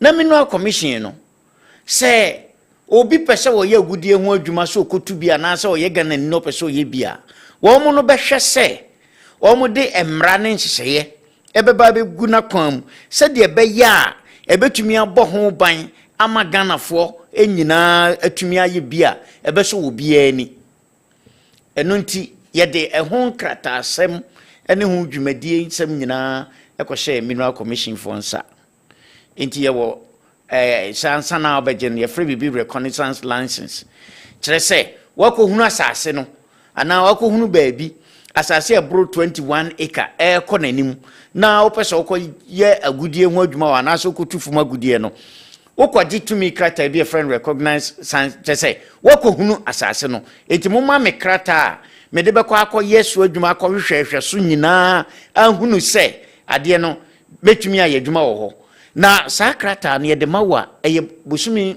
edumie no kyesafe baako ansana waye ni nyina wie no na wakoji tumi krata ye friend no prospecting license. Prospecting license no eno de wo be kwasa ase na se akotutu amana akohwe asase no aboonum se sika kokko wo ho a betumi aye ho adwuma ene prospecting license no eno nso eyemfie miensa ye de man no wantumi anya na kyese ene omuni uni asebie betumi agye free wonsam na wo ye twerɛtwerɛ ho krata asem ye ho report ne ade nyina de kɔ wi a ansana yebema lease a kyese lease ne de mawa eye 30 years say ubetumi atena asase no so na wotu agudie na eno ena ekoba se Ghanafo pese wo mu ye bia wo mu nso enni ahoden te se multinational companies no eno nti yemfa bibia ye frɛ no small scale emra na small scale no almost say 1989 and a Rollins no started saying ye bema 1 year pesa yen nketua mu no enu nti asase no every 1 acre edikosi 16 acres 20 every 1 acre ye kosi 16 acres and ye small scale na che say ye ma small scale no a sabre no na wo mo de enso ne pikas nom ne ade ena eye adwuma no na ye nananom na wo mutu amra no kurukuruwa na wakohyem na wakoyi abo no na wo de aba na wabehoro sabre na ensei ensuo na Kofi ye kan brade ye chi ade ese ne nyina no na ye koyenim na niema esesa na nipa adwene esesa bo ni fra bibi innovation na che say ekwan ya ye fa so ayi eniema no se de enhyehyɛ wo ho free PMMC Gold Diamond Ghana Diamond Company Marketing Board free ho Diamond Marketing Corporation ba na samba PMMC na ba ya besi mineral commission che say abre bia no na esesa eti sana small scale yinso ade achi ade esa no na niema esesa na ye fra bibi alluvial mining ena ye fra bibi hard rock mining ni nyina eye mienu edi mu ntintiman alluvial ena mine hard rock no te say te say anglo gold for wo mu a ebo na se na ekotu abo eba beyam ebehoro no ende wo mu sika ne de ewo abo num ena alluvial mining no frɛ no yebeka se surface mining sa surface mining no eno de asase nani anwea no ena wo besisa na wo nso wakohoro na ni nyina no ye wo emra ene nseseye ewo ho a ye de ye sa adwuma no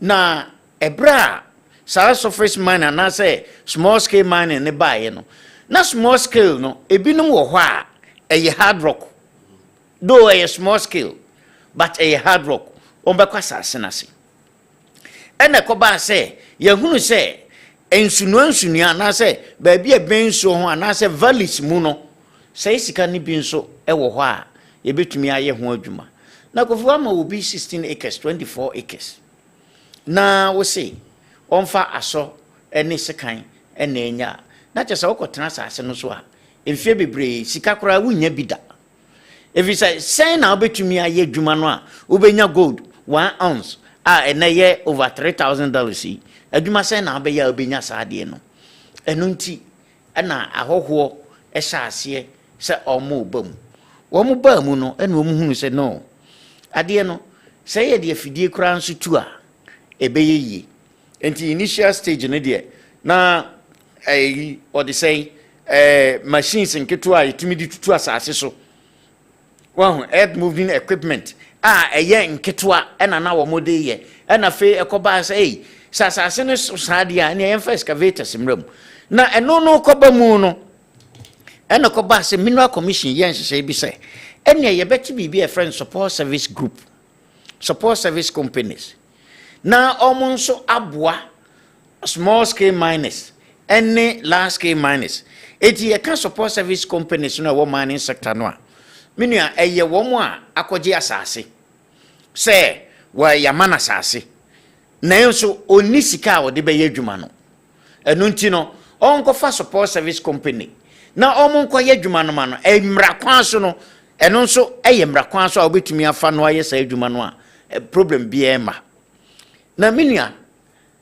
sa ade we nyina ekoso no na de nkesesa aban no eye ne se ye de enhyehyeye papa ebeguna kwam na ye gina so dindindin se ba bia ensuo wo a wo ye dwuma na ensesa wo ye kɔhono ensuo no saa na enhyehyeye ne tie na wo mu a etumi bie support service companies no ewo Ghana no na enoso isan se ho ka no so afi bia kra no betua $10,000 ansa na ye renew won krata e di amount ena de toso biem wo hia professionals a oni omo ebeye dwuma enu nti ekoba se enie sesa na tie dia emfidie ye ede ye dwuma ikura yi yenye na Ghana ha Chinese fo ya na se ifrabuchire ena eba na ye na ye ka na ye nyina ya dwena kosi Chinese for so but ye were Americans wom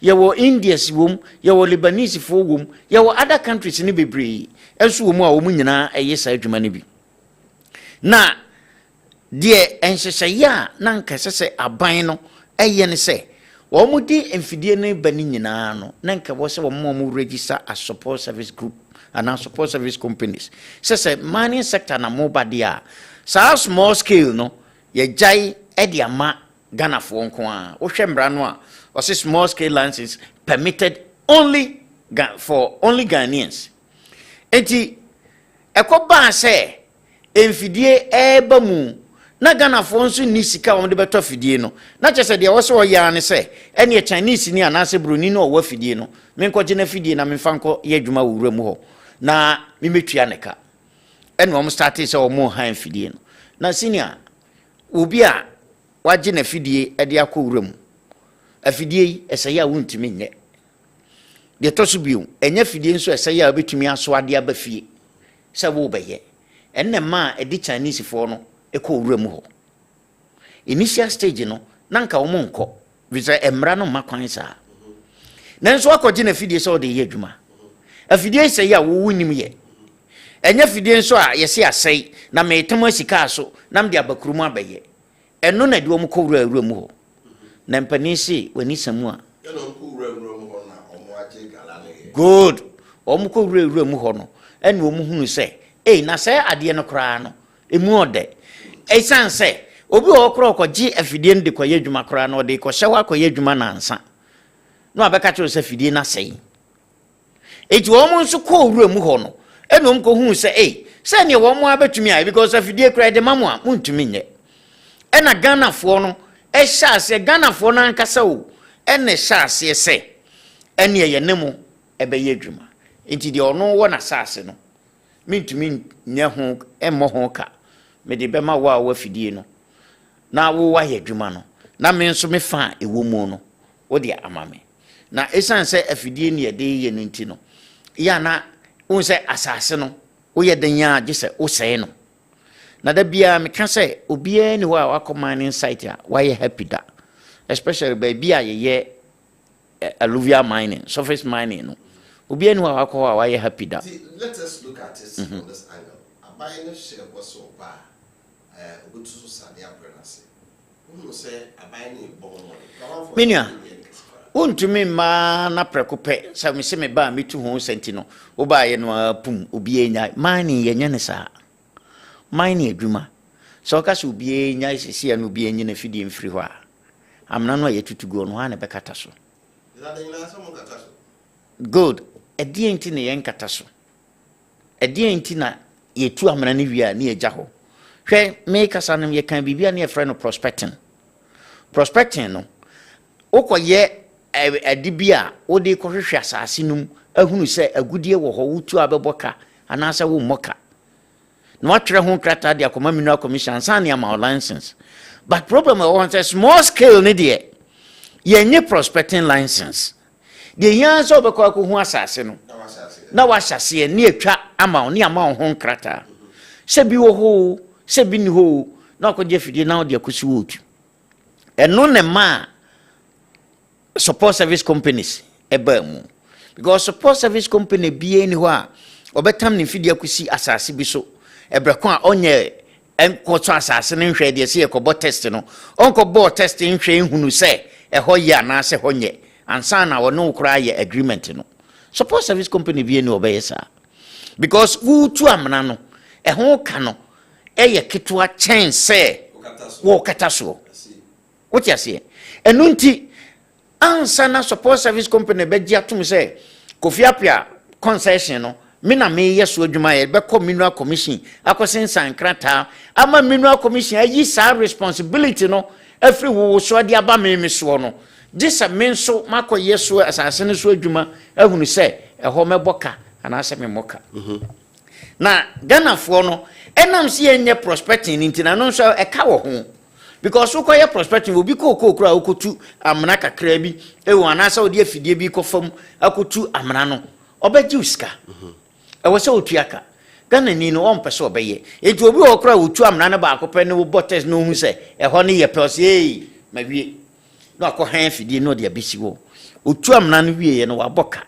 wa anya bi obɛdan nya sika san de akɔkata so enti anadwo ne abi ye fidie ne de kɔ what you say na ensase so it say yenye den na galaxy say yesu nyina say yesase nyina say kwabosumi num ne anama yetu no enso ababi ama yehu say we are winning the fight menua wama obi license say onkoye dwuma ma menya knowledge we say nkyerɛ say yes accident esi wo kwan so na omampani be sori dakora no pa bi Ghana for be sorry e kwan so nyina yedin adan ya esi accident na esi na dɔɔso ntino obi entuka your friend no lazy man's approach.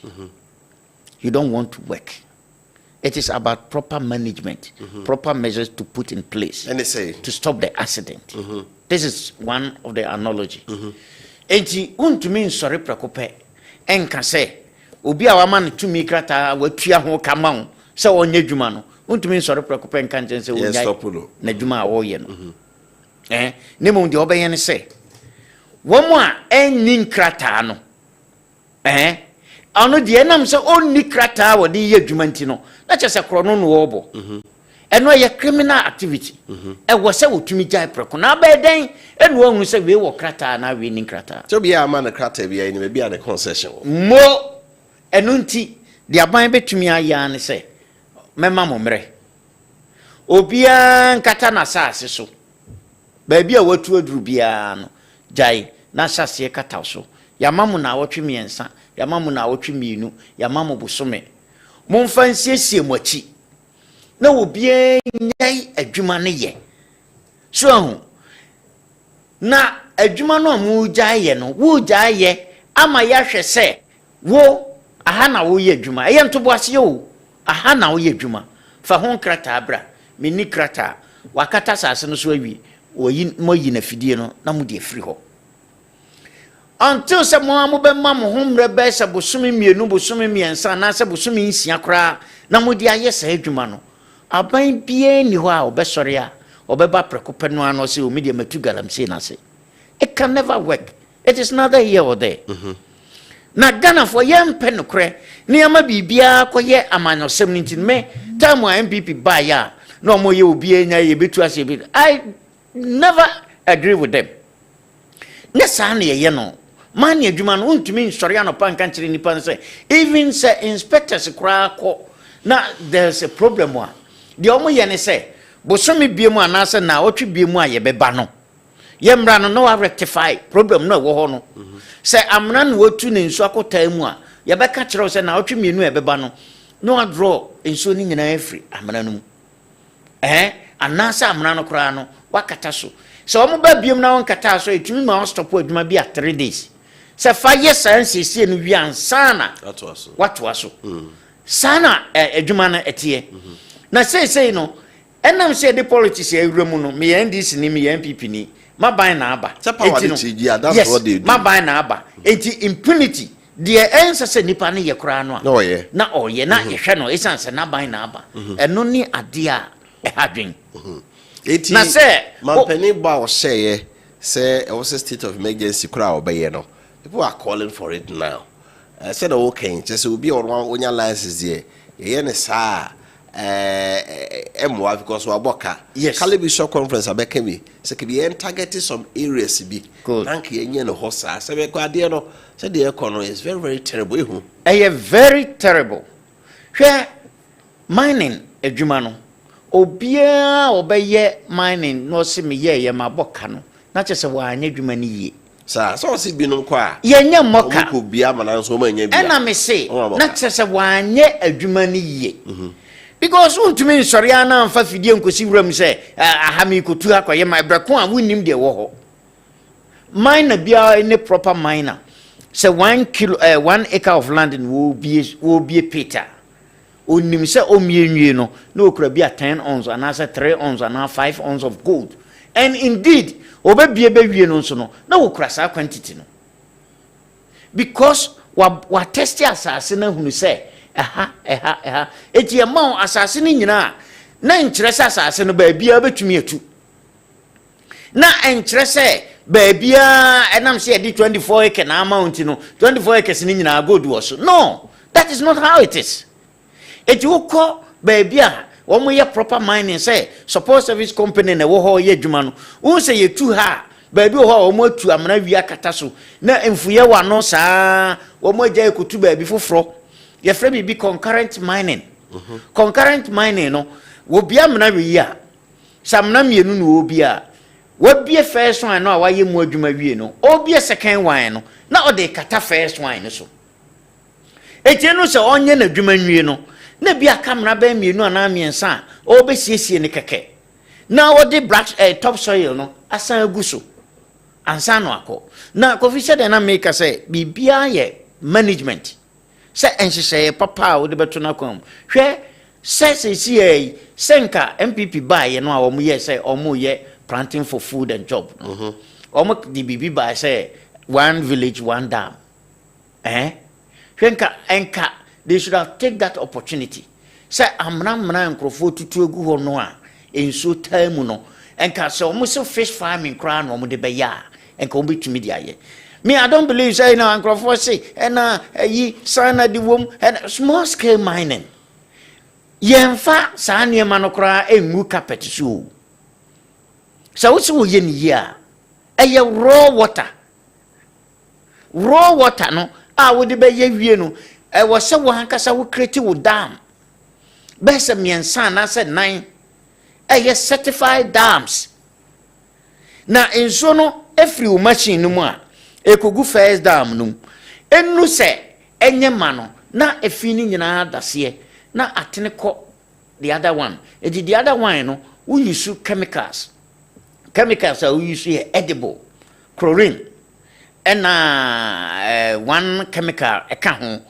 Ye di gu nsuo num eti sanso first one dey time bia no ateche wom eti wo betim but eno ye ma ekugu the other a pond mu na we nso ye ma na no so akugu the other one eti enru fourth one no na nsuo na ni ate na esan ba wo plant no so well eti there's no way say wo benya yesi e ho sana ne mercury no every na dey adwuma eno no ebreko a ye fra bibi black you know here a black gold no sa black no what dey akọda mu awia wo de wo pese wo yi sika ne free mu no e ho na ye use mercury no e ho na ye use mercury no na mercury no say unya di guso na wo jai kitikiti say kura ma no kotonsu mu a e che say wo sika na e ko no because no e chi gold no so eno na e ko chi gold no di amount eti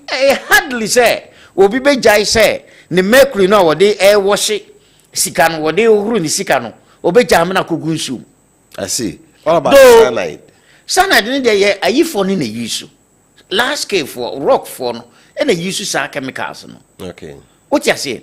Eti ya na enkrofo e ma ade no eye huhu do ye ka no huhu wo hwe se de enso na ye no a enye ensese basa adenti na so be ye adwuma na won create wo dam said the support service companies wo mo ye no wo ye illegal idea so mo no de onya da je enenti no obi a wo ye ne saa no e wo se mo hwe se ono ne be yi na firi ho na nye obi a wabɔ ka se wo ye na adwuma no emra kwan so wo de nhye ye nyina e ye adwuma no e na akopam na firi ho eti se sia ne de minim se kumase almighty Captain Jabari one ye national regional security coordinator se Captain Jabari ne tapsoba no mo ka wo mo ho a menua me se na se nsa kese bia mfiri ba bia ma me stop wo mo a I'm telling you say saafo ni nyina ombe mo agya adwuma saafo ni nyina ombetumi agya adwuma I know Captain Jabari how he works so obetumi am wo mo nyina agya adwuma na unse etomre bia wo ye adwuma no na nsa kese bi nso firi baabi na wanhwe ye kura no adwuma no a wo de wo se wo ye ne ye no na hwe ye kura na adwuma so ya akobo saade no na wo se ye jai na ye ma wo kwan na wo mutumi ye wo mo adwuma regional minister KM boss money no ebu Ashanti region no sese moma kwan emadwa to asem ne mepacho ne ade bia ebam na omuti omani na omuhwe se Ashanti region ha de obia ensese wo ye adwuma ni bi no ensese ye manoko ye adwuma ni bi senior si anya ne sane se ye beka no politics we ni ntia ye nya no man we de ye ma menua ye ntumi ntu ase eti media me catch President Mahama Captain Jabari our this adwuma yi ahye ne nsa e wa Ashanti region no ene ni nua Tapsoba it's not only in Ashanti region. See, it's over here, Western, North, Central, so many other regions. What do you drive over? We are talking to the whole nation. The fight against Ghana. So they say, Brim, can I say for you are called block with Subontena? They say, you disown ye Juma. And all these things, and do we have the security task force or more grounds Juma? Because problem I say, who say make us no, me can't say. Caneno and Chinese for Kurum service, I will move say na ecosono, and a man wants to tea or muhimu. One in him say, one more cobra wound no acran, almost some parfinam. Well, one more corner be crown or Mkoana compromising, so I have not compromise. And that's what we hear. The Obetian say, one conquer no, and no, my police commander scrum more galamsey say a transfer winning and so still. Bibian sign. And until make us say Ashanti region had ye. Minim say regional minister Dr. Mwakohine and Captain Jabari on the regional police command, regional security command. So I'm come with Tribumwa. To me, I Jumana to Asiamana Prosu. Because senior, in fact, a Tom Rebia was a crystal mining consult. A year support service company.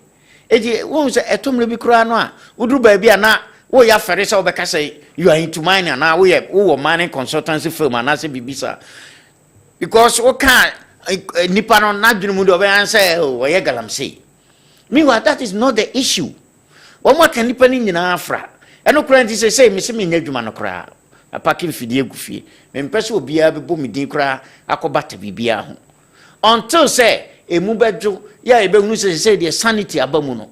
Me fight say chinchina cha was me sande right. Me ho ekowura mu biem. Right. The establishment of gold board. Yes, say person to gold da.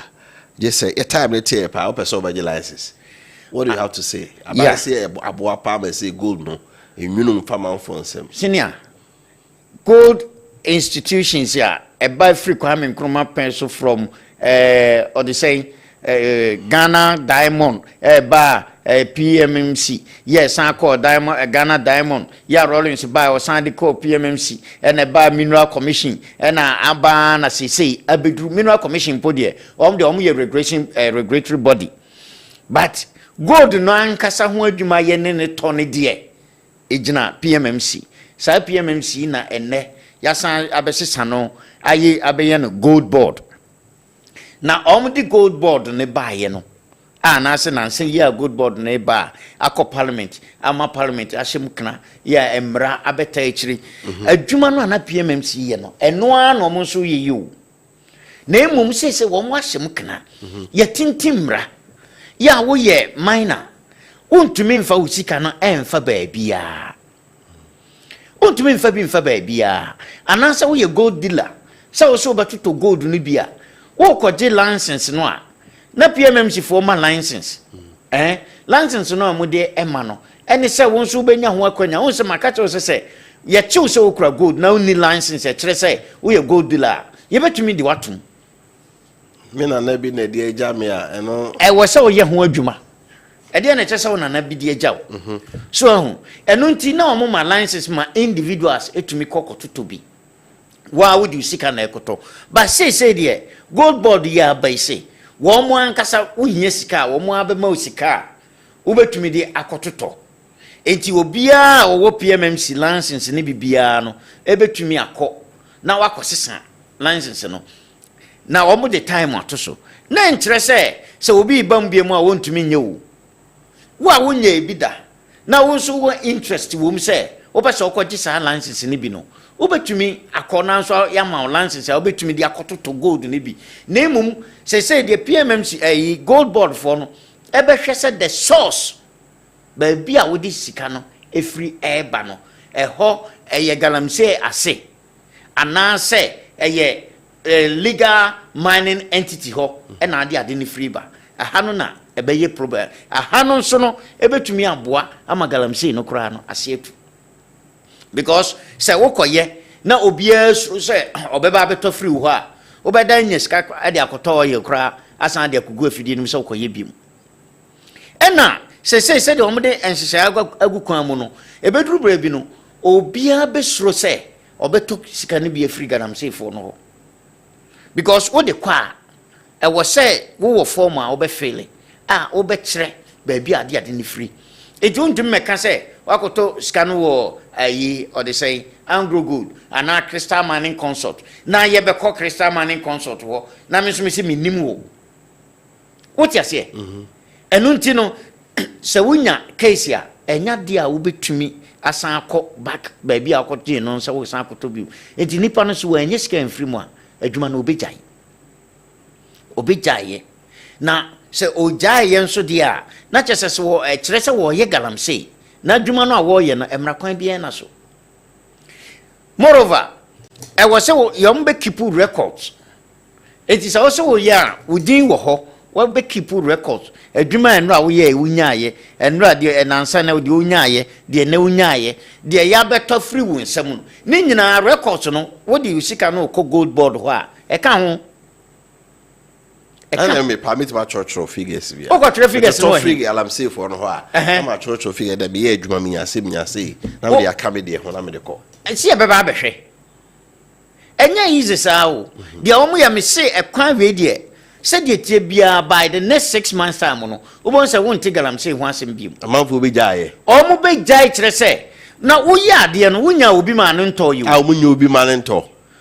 Kotoi ye chiwa wo no wanhwe ya wo kra no punishment ya obenya no e be chen nipa no a wo ye no oti ase because wo be kire the source baabi a wo konya free ye enye so de call ya gold board me gold aba mo meto enye sa na tie wo because wo mo na e ma osika wo nya sika mo abema bi anasa wo de osu wo sika kra na se wo se wo koto a wo kwa wo be kire baabi a wo free baaye na baabi a de free baaye no wo de wo mo license aka ho eti se obi betena baabi ama obi abedidi agu na bodwesem dia ene na kyese sa nipa no wono ana ese no right what you say menu yebrena so ti yefese to final word na yenko aban yenya e conference abosome na numu na yekoyi oda ohunu se ekoyi because kani asemi galamsey say of course yema baba so dollar there